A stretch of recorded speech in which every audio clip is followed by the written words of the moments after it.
and welcome back to our channel पढ़ाकू लोग। My name is CS Payal Popli and आज इस video में हम बात करने वाले हैं कंपनीज के सबसे इंपॉर्टेंट डॉक्यूमेंट के बारे में कि उसमें क्या क्या इंफॉर्मेशन मेंशन की जाती है। यस, हम बात करेंगे क्लॉजेस ऑफ MOA के बारे में, मेमोरेंडम ऑफ एसोसिएशन के बारे में। अब भाई कोई अगर सोच रहा है कि ये MOA होता क्या है प्लस ये आर्टिकल ऑफ एसोसिएशन से कैसे डिफरेंट होता है, तो ये सारे टॉपिक्स ऑलरेडी आपकी पायल मैम ने कवर किए हुए हैं। वीडियोस अवेलेबल हैं चैनल पे, अगर आपने अभी तक नहीं देखी हैं तो यहाँ आई बटन में उनका लिंक प्लेस कर दूंगी, जाके देख लीजिएगा। मेरा सजेशन आपको यही रहेगा कि पहले आप वही वीडियो देख लीजिएगा सो दैट आपको ये वाली वीडियो बहुत अच्छे तरीके से समझ में आए, ठीक है। बट कुछ बच्चों की शिकायत रहती है कि मैम आप एक वीडियो से दूसरे वीडियो पे रेफर करते रहते हैं। उन बच्चों की शिकायतों को एड्रेस करते हुए मैं ब्रीफ में बता देती हूँ कि MOA बेसिकली होता क्या है। देखिए, जैसे स्टार्टिंग में मैंने मेंशन किया कि MOA किसी भी कंपनी का सबसे इंपॉर्टेंट डॉक्यूमेंट होता है। ये बेसिकली कंपनीज के लिए लिमिट सेट करता है। जैसे हमारे पेरेंट्स हमारे लिए लिमिट सेट करते हैं ना कि तुम ये करोगे, वो नहीं करोगे, ऐसा करोगे, वैसा नहीं करोगे, तो ऐसे मान लीजिए कंपनीज का पेरेंट्स MOA होता है। ये लिमिट सेट करता है कि भैया कंपनी क्या कर सकती है, क्या नहीं कर सकती है, और कंपनी कभी भी इन लिमिट्स के बियॉन्ड नहीं जा सकती है, क्योंकि अगर कंपनी ने ऐसा कोई भी काम किया जो इन लिमिट्स के बियॉन्ड हुआ तो वो अल्ट्रा वायरस कहलाया जाएगा। अब ये अल्ट्रा वायरस क्या होता है, कौन सी बीमारी है, इसके बारे में भी वीडियो बनी हुई है, वो भी अगर आप इंटरेस्टेड हो तो जाके आई बटन में जो वीडियो का लिंक प्लेस्ड है उसमें जाके देख सकते हो, ठीक है। नहीं देखनी कोई बात नहीं, वापस आ जाओ। सो MOA बेसिकली क्या है, बहुत ही क्रूशल डॉक्यूमेंट है किसी भी कंपनी के लिए। हर कंपनी अपना MOA स्टार्टिंग में ही बना के ROC के पास प्लेस कर देती है, ठीक है। आज की इस वीडियो में हमने पढ़ना है कि इस MOA में क्या क्या इंफॉर्मेशन मेंशन होती है। ऐसे इमेजिन करो, अगर MOA एक बुक है तो इस बुक में कौन कौन से चैप्टर्स हैं वो उसके क्लॉजेस कहलाए जाएंगे, और उन चैप्टर्स में क्या क्या मेंशन होगा वो डिटेल्ड वे में आज हमें इस वीडियो के थ्रू जानना है, ठीक है। तो चलिए फिर बिना टाइम वेस्ट किए शुरू करते हैं। अच्छा, बिफोर स्टार्टिंग दिस एक छोटी सी जानकारी। YouTube ने एक नया फीचर लाया है ऑटो डबिंग करके, जिसमें YouTube बेसिकली किसी भी वीडियो को कन्वर्ट कर देता है, ट्रांसलेट कर देता है अलग लैंग्वेज में। अब वो मैंने नहीं किया है। कुछ बच्चे मुझसे शिकायत कर रहे थे कमेंट्स में कि मैम आपने ऐसा कर दिया, वैसा कर दिया, तो बेटा मैंने नहीं किया है, वो YouTube का फीचर है। बट अगर आपको वो ट्रांसलेटेड ऑडियो नहीं सुनना है, कोई दिक्कत नहीं है।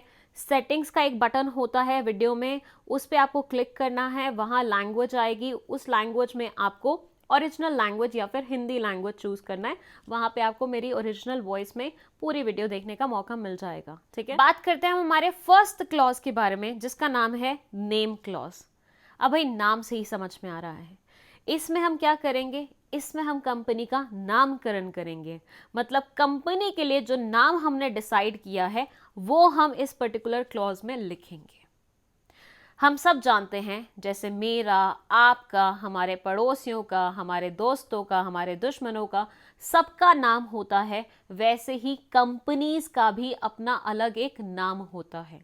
हर कंपनी को अपने लिए एक नाम सेलेक्ट करना पड़ता है जो यूनिक होता है, दूसरों से डिफरेंट होता है, अलग होता है, राइट। क्यों ऐसा क्यों किया गया है? क्योंकि कंपनी भी क्या है, एक आर्टिफिशियल पर्सन ही है, और पर्सन है तो पर्सन का नाम तो होगा ही। कोई इंसान देखा है जिसका नाम नहीं होता? हर किसी का होता है, राइट। तो कंपनीज का भी हमें नाम सेट करना पड़ता है, वही नाम हमें लिखना पड़ता है यहाँ नेम क्लॉज में। अच्छा हाँ, अब ऐसा नहीं है कि नाम आपने कुछ भी सेट किया और लिख दिया डायरेक्टली। आपको प्रॉपर कंपनी के नेचर के बेसिस पे नाम सेलेक्ट करना पड़ता है। अब इस लाइन का क्या मतलब है? इस लाइन का मतलब है कि अगर आपकी कंपनी प्राइवेट नेचर की है, मतलब आपकी प्राइवेट कंपनी है, तो आपको कंपनी का जो भी नाम होगा उसके एंड में लिखना होगा PVT LTD, मतलब प्राइवेट लिमिटेड।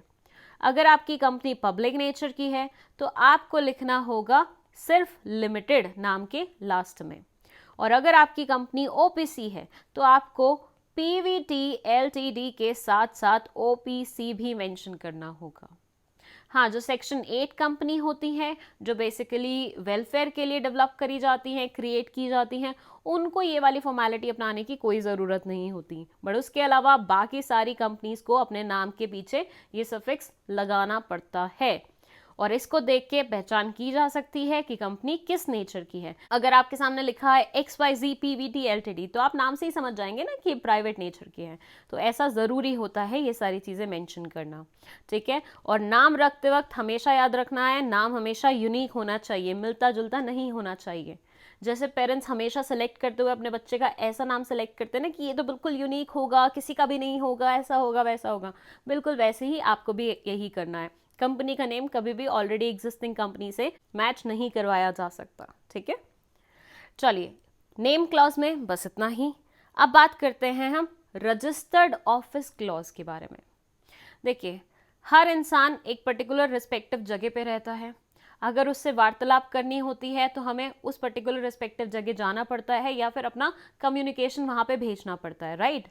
वैसे ही हर कंपनी का भी अपना एक एड्रेस होता है, अपनी एक प्लेस होती है, अपनी एक लोकेशन होती है, अपनी एक जगह होती है जहाँ पे वो रजिस्टर्ड होती है, जहाँ वो सेटल डाउन होती है, जहाँ से वो ऑपरेट करती है।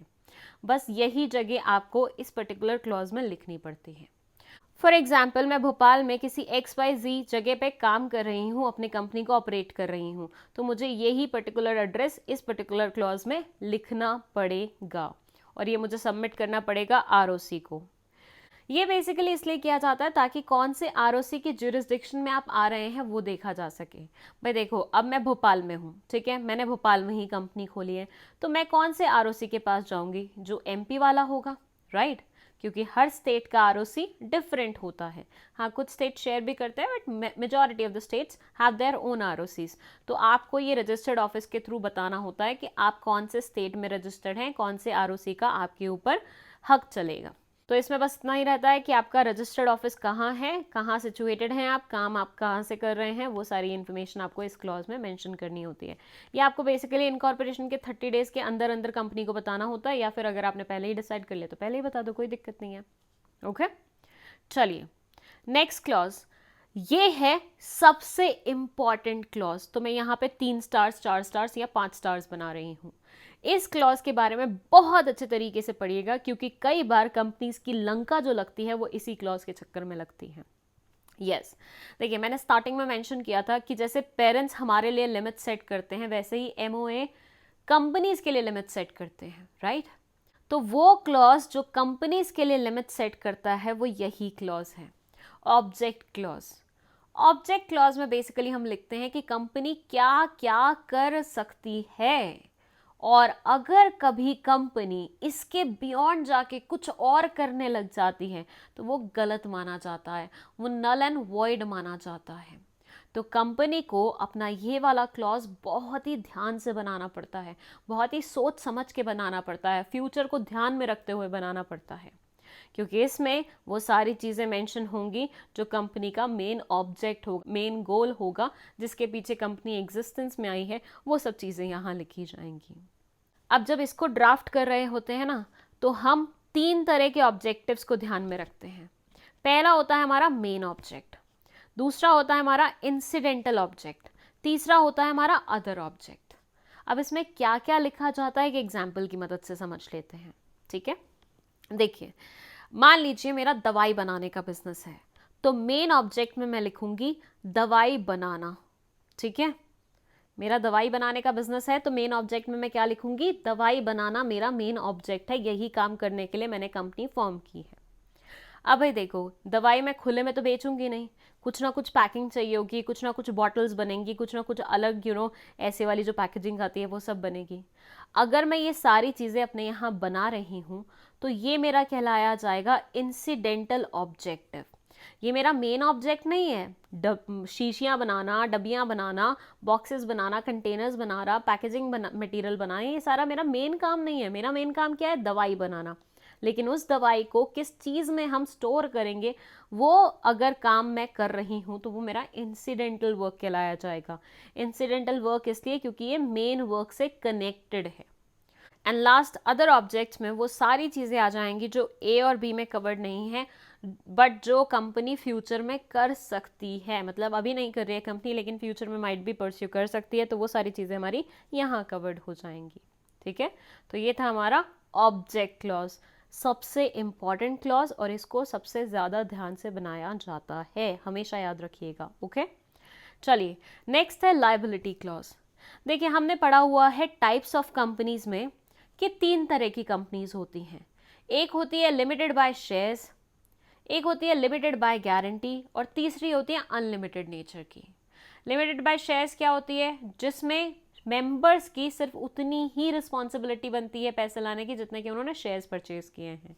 गारंटी वाले में मेंबर्स की बस यही रिस्पॉन्सिबिलिटी बनती है कि जितने कि उन्होंने गारंटी ली है उतने पैसे ले आओ। अनलिमिटेड में कोई लिमिट नहीं होती, जितना मर्जी पैसा बुलवाया जा सकता है ज़रूरत पड़ने पे, राइट। अब और ज़्यादा डिटेल में जानना चाहते हैं तो टाइप्स ऑफ कंपनीज यहाँ कवर्ड है, उस पर जाके क्लिक करके देख लीजिएगा।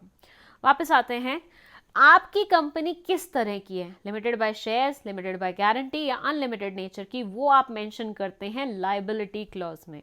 सो बेसिकली आप यहाँ पे शेयर होल्डर्स की या फिर आई शुड से मेंबर्स की क्या लायबिलिटी बनेगी वो पर्टिकुलर चीज मेंशन करते हैं। It basically states the nature of liability of the members of the company.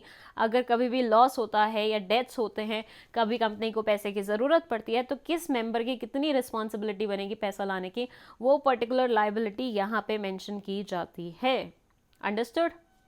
अब बात करते हैं प्राइवेट एंड पब्लिक कंपनी के लास्ट क्लॉज के बारे में, जो कि है कैपिटल क्लॉज। अगेन नाम से समझ में आ रहा है, इसमें हम मेंशन करेंगे कैपिटल। लेकिन कौन सी वाली कैपिटल? क्योंकि हमने तो बहुत सारी कैपिटल्स पढ़ी हैं, authorise capital, issued capital, subscribed capital. नहीं पढ़ी है तो यहाँ आई बटन में वीडियो अगेन से प्लेस करूंगी, तो अगर तुम्हें देखनी है, तुमने नहीं देखी अभी तक वीडियो, तो यहाँ आई बटन में प्लेस्ड वीडियो को देख लेना, यहाँ मेंशन करेंगे। ऑथराइज कैपिटल में हम हमेशा पढ़ते हैं ये वो कैपिटल है जो MOA में मेंशन होती है। दैट मीन्स यहाँ इस क्लॉज में हम ऑथराइज्ड कैपिटल, या जिसे हम नॉमिनल कैपिटल के नाम से भी जानते हैं, उसे मेंशन करते हैं।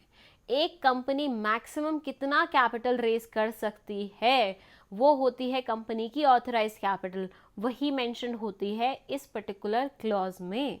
ओके, अब बात करते हैं कैसे क्लॉज के बारे में जो प्राइवेट और पब्लिक कंपनी के MOA में नहीं लिखा जाता। ये एक स्पेसिफिक प्राइवेट कंपनी के MOA में लिखा जाता है, जिसे हम बोलते हैं OPC, 1 पर्सन कंपनी। भाई हम सब जानते हैं 1 पर्सन कंपनी का क्या मतलब होता है। एक इंसान पूरी कंपनी को चला रहा है, एक ही शेयर होल्डर है, एक ही मेंबर है, और माइट भी हो सकता है एक ही डायरेक्टर भी हो। अब ऐसे में खुदा ना खास्ता ये इंसान मर गया, इसकी डेथ हो गई, तो कंपनी किसके पास जाएगी वो भी तो पता होना चाहिए ना। इसलिए हम क्या करते हैं OPC में, जब भी OPC फॉर्म कर रहे होते हैं, जो इंसान इसे फॉर्म कर रहा होता है उसे हम बोलते हैं कि भैया डिसाइड कर लो तुम्हारे बाद ये कंपनी किसके पास जाएगी। वो जिसका नाम लिखता है ना कि हाँ मेरे बाद ये कंपनी इस इंसान को दे देना, वो बन जाता है उसका नॉमिनी। और वो क्लॉज जिसमें हम नॉमिनी का नाम लिखते हैं उसे हम बोलते हैं नॉमिनी क्लॉज। सो बेसिकली इस क्लॉज में कुछ नहीं है, उस इंसान का नाम लिखा जाएगा जो ये OPC के मेंबर के मरने के बाद अधिकारी होगा इस OPC का, मतलब जिसके हाथ में ये OPC जाएगी। ठीक है, तो जो भी OPC के शेयर होल्डर को सक्सीड करेगा उसका नाम नॉमिनी क्लॉज में लिखा जाएगा। एंड अगेन बता रही हूँ मैं आपको कि ये वाला क्लॉज सिर्फ और सिर्फ OPC वाली कंपनी में ही मेंशन होगा और किसी में मेंशन नहीं होगा। तो भाई ये थे कुछ क्लॉजेस किसके, MOA के। आई होप ये सारे आपको बहुत अच्छे तरीके से समझ में आए हैं। कोई भी डाउट है कमेंट सेक्शन आपके लिए खुला हुआ है, फट से लिख दीजिए अपना डाउट। अगर आप चाहते हैं हम आपके लिए किसी पर्टिकुलर टॉपिक पे वीडियो बनाएं तो let us know in the comment section. Video पसंद आई है तो लाइक का बटन दबाने में बिल्कुल भी कंजूसी मत कीजिएगा। कमेंट्स करके अपने अच्छे फीडबैक अगर हमें देंगे तो हमें बहुत खुशी होगी। हाँ, क्रिटिसाइज करोगे तब भी चलेगा, ठीक है। अगर कुछ है जिस पे हम इम्प्रूव कर सकते हैं वो भी आप हमें कमेंट सेक्शन में बता दीजिएगा। एंड चैनल पसंद आया है तो इसे सब्सक्राइब करके अपने दोस्तों के साथ भी शेयर कर दीजिए। That's it, thank you so much for watching this video.